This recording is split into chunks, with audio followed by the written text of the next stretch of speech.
নমস্কার বন্ধুরা, আশা করছি আপনারা সবাই ভালো আছেন এবং সুস্থ আছেন। আমি রাখি, আমার চ্যানেলে সবাইকে জানাই অনেকটা স্বাগত। তো বন্ধুরা, প্রতিদিনের মতো আজ চলে এসেছি এমন কিছু গুরুত্বপূর্ণ টিপস নিয়ে যেগুলো আপনাদের অনেকটা কাজে আসতে পারে এবং নিজেদের জন্য একটু হলেও সংসার থেকে সময় বাঁচাতে পারবেন। তো আমি চলে এসেছি প্রথম টিপসে। এখন যেহেতু শীতের সময় একটা প্রবলেম আমাদের সবার হয়, দেখবেন অনেকেই আছে মা কাকিমারা প্রতিদিনই নারকেল তেল মাথায় দেয়। আবার আমরা অনেক সময় কি করি, শ্যাম্পু করার আগে পুরো চুলে নারকেল তেল মেখে আমরা শ্যাম্পু করি। এবার শীতের দিনে শ্যাম্পু করতে গেলে নারকেল তেল হাত দিলে দেখবেন নারকেল তেলটা জমাট বাঁধা থাকে, কোনোভাবেই নারকেল তেলটা ভেতরে পুরো জমে যায়, নারকেল তেল বেরোয় না। তখন সেই তাড়াহুড়োর মধ্যে অনেকটা সমস্যা হয়, কারণ যদি আগের থেকে মনে থাকে, যদি খুব সুন্দর রোদ ওঠে, রোদে আমরা আধা ঘন্টা দিয়ে রাখলে তেলটা গলে যায়। এবার যদি রোদ না থাকে সেক্ষেত্রে কি করবেন, সেক্ষেত্রে একটা পাত্রে জল বসিয়ে দেবেন, একটু বেশি করে গরম জল করবেন। সেই গরম জলের মধ্যে আপনারা যদি এই নারকেল তেলের বোতলটাকে এইভাবে ধরে রাখতে পারেন বেশ 5 মিনিট ধরে, 5 মিনিট রাখলেই কিন্তু কাজটা হয়ে যাবে। তাহলেই দেখবেন সেই 5 মিনিট গরম জলের মধ্যে নারকেল তেলের বোতলটা রাখার কারণে খুব সহজে কিন্তু নারকেল তেলটা গলে যাবে। মানে এইটা কিন্তু ঝটপট করার জন্য এই টিপসটা কিন্তু ভীষণ ভালো। কারণ হাতে সময় থাকলে সেক্ষেত্রে রোদে রাখছেন, সময় যদি না থাকে সেক্ষেত্রে গরম জলের মধ্যে বসিয়ে দেবেন, দেখবেন নারকেল তেল গলে যাবে। এইবার আপনাদের প্রয়োজন মতো নারকেল তেল বের করবেন, বের করে আপনারা কাজে লাগিয়ে নিতে পারবেন। চুলে দিতে হলে দিতে পারবেন, অন্যান্য কাজে লাগাতে হলে সেটাইও লাগাতে পারবেন। তো বন্ধুরা, আশা করছি আমার এই টিপসটা আপনাদের অনেকটা কাজে আসবে, অনেকটা ভালো লেগেছে। চলে যাব পরবর্তী টিপসে।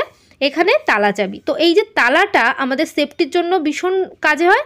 এবার কাজে তো লাগে, কিন্তু এখন দেখবেন যেমন গতকাল প্রচুর পরিমাণে কুয়াশা হয়েছিল, ঘরের ভেতরেও কুয়াশা চলে আসছিল বারান্দায়। যদি খোলা বারান্দা থাকে সেক্ষেত্রে বারান্দায় যদি তালাটা দেওয়া থাকে, সেই কুয়াশা ভেতরে চলে আসলে না সমস্ত কিছুতেই জল জল হয়ে যায়।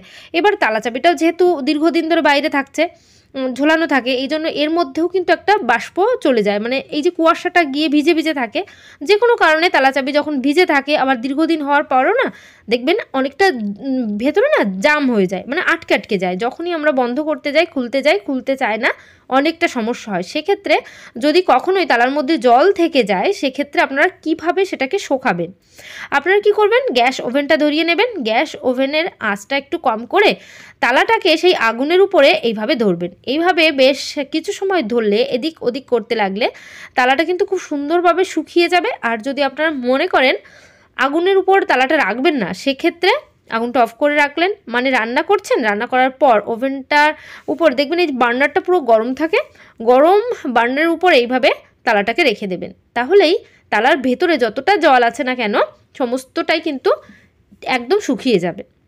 মানে ওই যে বলছি, বাইরের দিনে কুয়াশার সময়, এই ঠান্ডার দিনে বাইরে তালা চাবি থাকতে থাকতে ভেতরে একটা জল জল ভাব থেকেই যায়, অনেকটা সমস্যা হয়, জং পড়ে যায়। তো এই সমস্ত সমস্যার কারণে তালা চাবিটা ভালো করে আটকানো যায় না। তো আমরা এইভাবে গরম করে আনলে দেখবেন খুব সুন্দর তালাটা শুকিয়ে গেছে। তারপর ঠিক তালার ওই চাবিটা দিতে হয়, ওই ছিদ্রের মধ্যে নারকেল তেল দিয়ে দেবেন এবং যে সমস্ত জায়গায় তালার ছিদ্রগুলো আছে সে সমস্ত জায়গায় 1 ফোঁটা 2 ফোঁটা করে নারকেল তেল যদি দিয়ে দিতে পারেন, তাহলে কিন্তু এই জং পড়ে যাওয়ার, আটকে যাওয়ার, জমাট হয়ে যাচ্ছে, ভেতরে আটকে যাচ্ছে, জং পড়ার কারণে তালা চাবি দেওয়া যাচ্ছে না, খোলা যাচ্ছে না, বন্ধ করা যাচ্ছে না, সেক্ষেত্রে আপনারা এই কাজগুলো করে নেবেন, দেখবেন তালার কোনো সমস্যা আর থাকবে না। যেহেতু এটা আমাদের সেফটির জন্য কাজে লাগে, তার জন্য আমরা সবসময় লক্ষ্য রাখবো তালা চাবির উপরে যে যেন কোনো সমস্যা না হয় তালা চাবি আটকাতে। তো বন্ধুরা, আশা করছি আমার তালা চাবির এই টিপসটা আপনাদের কিন্তু অনেকটা কাজে আসবে। ভালো লাগলে অবশ্যই কিন্তু একটু কমেন্ট করবেন, আর আমার চ্যানেলে যারা নতুন আছেন অবশ্যই কিন্তু চ্যানেলটিকে সাবস্ক্রাইবও করবেন আর অল নোটিফিকেশান অন করে দেবেন। তাহলে আমার চ্যানেলের এই ধরনের প্রয়োজনীয় ভিডিও আপনাদের কাছে কিন্তু সবার আগেই পৌঁছে যাবে। তো বন্ধুরা, আমি কিন্তু এখন চলে যাব আমার পরবর্তী টিপসে। এখানে দেখতেই পাচ্ছেন কিছুটা ওষুধের প্যাকেট আছে, কিছুটা ওষুধও আছে। অনেক সময় আমরা ওষুধ খেতে খেতে একটা দুটো ওষুধ থেকে যায়, আবার আমাদের ওষুধটা খাওয়ার প্রয়োজন হয় না, আবার অনেক সময় ডেট এক্সপায়ার হয়ে যায়। সেক্ষেত্রে সেই ওষুধগুলো আমরা কাজে লাগাই না, ফেলে দিই। বন্ধুরা, ফেলে না দিয়ে এই সময় ওষুধগুলো আমরা কিন্তু কাজে লাগাতে পারি। সেই কাজটা কি চলেন দেখিয়ে দিই। তো আমি এখান থেকে যে একটা দুটো ওষুধ বাকি আছে একটা একটা করে বের করে নেব। এখানে একটা ওষুধ বাকি আছে, এরকম একটা ওষুধ নিতে পারেন, মানে কিছুটা বাকি থেকে যায় না ওষুধ, সেই ওষুধগুলো, অথবা ডেট এক্সপায়ার হয়ে গেছে এরকম কোনো ওষুধও আপনারা নিয়ে নেবেন। নেওয়ার পর এখান থেকে আমি কিন্তু দুটো ওষুধ বের করে দিচ্ছি। বের করার পর এই ওষুধগুলোকে আপনারা দারুণ দারুণ কাজে লাগাতে পারেন। তো চলেন কিভাবে কাজে লাগাবেন সেটা প্রথমে দেখিয়ে দিই। একটা ভারী কিছু নেবেন, হামানদিস্তার এই অংশটা নিয়ে আমি কিন্তু এইটাকে আঘাত করে ওষুধগুলোকে গুঁড়ো করে ফেলবো। তো বন্ধুরা, এই যে ওষুধগুলো আমি গুঁড়ো করে ফেলছি, গুঁড়ো করার পর আমরা কিন্তু মেন কাজ, এবার এই ওষুধের মধ্যে আমাদের কিন্তু দিয়ে দিতে হবে জল। তো আমি এখানে কিন্তু বেশ কিছুটা জল মিশিয়ে নিচ্ছি। এইবার এই যে ওষুধ মেশানো যে জল, এই জলটার কি কাজ?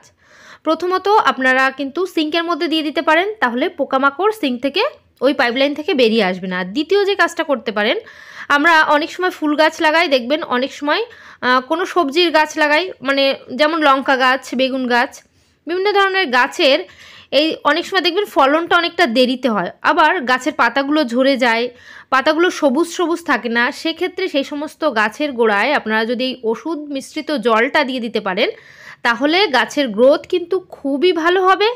খুব অল্প সময়ের মধ্যে গাছে ফুল ফল সমস্ত কিছুই এসে যাবে। এই কাজটা একটা বার করে দেখবেন, দেখবেন সেই গাছের গ্লেজ ফিরে আসতে কিন্তু বাধ্য। তো বন্ধুরা, আশা করছি আমার এই টিপসটা আপনাদের অনেকটা কাজে আসবে, অনেকটা ভালো লেগেছে। তো আমি চলে যাব পরবর্তী টিপসে। এই যে প্যাকেটগুলো আছে ওষুধের, সেই প্যাকেটগুলোর কাজ এবার দেখিয়ে দেব।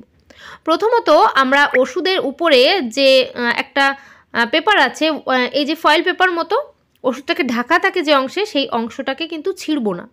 আর এই যে নিচের থেকে একটা অংশ ওষুধের, দুটো ওষুধ এরকম জায়গা আমি কেটে নিচ্ছি। কেটে নেওয়ার পর এটাকে কি কাজে লাগাতে পারেন, মানে ওষুধের প্যাকেটের কাজ কি? এই যে পেপারটাকে আমি তুলে দিচ্ছি, দেখতে পাচ্ছেন? এই পেপারটা ছিঁড়বেন না, এই পেপারটা তুলে দেবেন। দেখা গেল বাইরে কোথাও 2 দিন, 1 দিন, 3 দিনের জন্য ঘুরতে যাচ্ছেন। ঘুরতে গেলে আমরা মেয়েরা যারা টিপ পরতে খুব পছন্দ করি, তারা সেই টিপের ডাব্বাটা ধরে নিয়ে যাওয়ার থেকে যদি এরকম ছোট্ট ওষুধের প্যাকেটের মধ্যে যে কটা প্রয়োজন, 2, 4, 5, 10টা যে কটা প্রয়োজন, আমরা যদি এই ওষুধের খালি জায়গার মধ্যে সেই টিপগুলোকে নিয়ে যেতে পারি, তাহলে কিন্তু খুব অল্প জায়গার মধ্যে টিপগুলোকে নিয়ে যেতে পারবো। দেখতে পাচ্ছেন? এই যে এখানে চেপে দেবো, চেপে একটু ভেতরের দিকে ঢুকিয়ে দেবো, তাহলে কিন্তু এটা এইভাবে সেট হয়ে থাকবে ব্যাগের মধ্যে।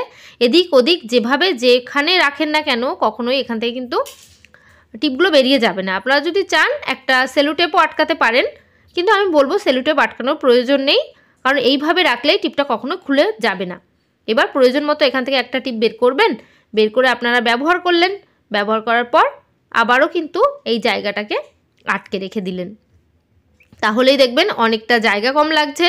এই ওষুধের খালি প্যাকেটগুলোর এই দারুণ আইডিয়া আপনারা অনেকটা কাজে লাগাতে পারবেন। তো আশা করছি বন্ধুরা আমার এই টিপসটাও আপনাদের অনেকটা কাজে আসবে, অনেকটা ভালো লেগেছে।